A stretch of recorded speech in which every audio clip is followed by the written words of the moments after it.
Hello good evening नमस्ते सबैजनालाई। तपाईँहरूको माझमा म एउटा रिक्वेस्ट लिएर आएको छु, कृपया स्किप नगरिकन हेरिदिनु होला।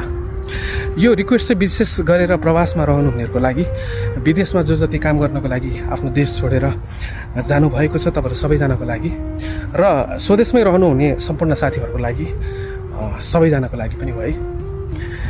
मैले हालसालै एउटा मेरो एकदमै अत्यन्तै मिल्ने मित्रलाई गुमाउनु परेको छ। त्यसको पीडा त्यो घटनाले गर्दाखेरि पनि मलाई यो कुराहरू भनिरहनलाई बाध्य बनायो होइन, नत्र भने म आफै पनि यतिकै चुप लाएर बस्नेवालामै रहेछ। कुरा एकदमै सामान्य लाग्छ तर साँच्चै नै असामान्य कुरा रहेछ कि यो चाहिँ फेरि होइन। विदेशमा रहनुहुने, विशेष गरेर आफ्नो देश छोडेर, आफ्नो परिवार छोडेर, आफ्नो गाउँ समाज छोडेर जति पनि आउनुभएको छ, तपाईँहरूलाई यो एकदमै सुन्दाखेरि सामान्य लाग्छ है। कुरा चाहिँ के हो भने मैले मेरो एकदमै असल मित्र, एकदमै नजिकको मित्रलाई चाहिँ गुमाउनु पर्यो। बाटो काट्ने क्रममा उहाँ दुर्घटनामा पर्नुभयो अनि उहाँले आफ्नो जीवनलाई नै गुमाउनु भयो। उहाँले आफ्नो जीवन गुमाउनु भयो, हामीले एकदमै असल मित्र गुमायौँ।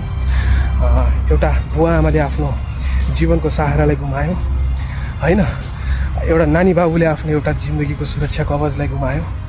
श्रीमतीले आफ्नो सारा संसारै उजाड हुने गरेर आफ्नो जिन्दगीको एउटा सहयात्री गुमायो। त्यही हो मैले भन्नु खोजेको चाहिँ के हो भने, बाटो काट्दाखेरि एकदमै आफू सचेत भएर काट्नु होला। मोबाइललाई बिल्कुलै प्रयोग नगरिदिनु होला होइन। यो कुराहरू तपाईँहरूको जीवनमा पनि नघटोस् होइन।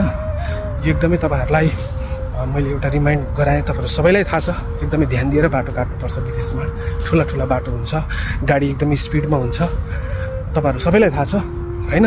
तैपनि बाटो काट्दाखेरि एकदमै सुरक्षित भएर, सुरक्षित स्थानमा गएर, आकाशे पुल छ भने आकाशे पुलको प्रयोग गर्नु होला, जेब्रा क्रस छ भने जेब्रा क्रसको प्रयोग गरेर बाटो काट्नु होला।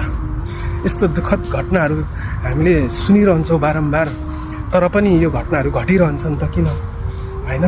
हाम्रै चाहिँ एकदमै असावधानीले पनि हुनसक्छ, कहिलेकाहीँ सावधानी अप्नाउँदै पनि ती कुराहरू हुन आइपुग्छ जीवनको एउटा लेखान्त स्वरूप होइन। जे कुरा हुनु थियो त्यो हुन्छ, तर हाम्रो असावधानीको कारणले गर्दाखेरि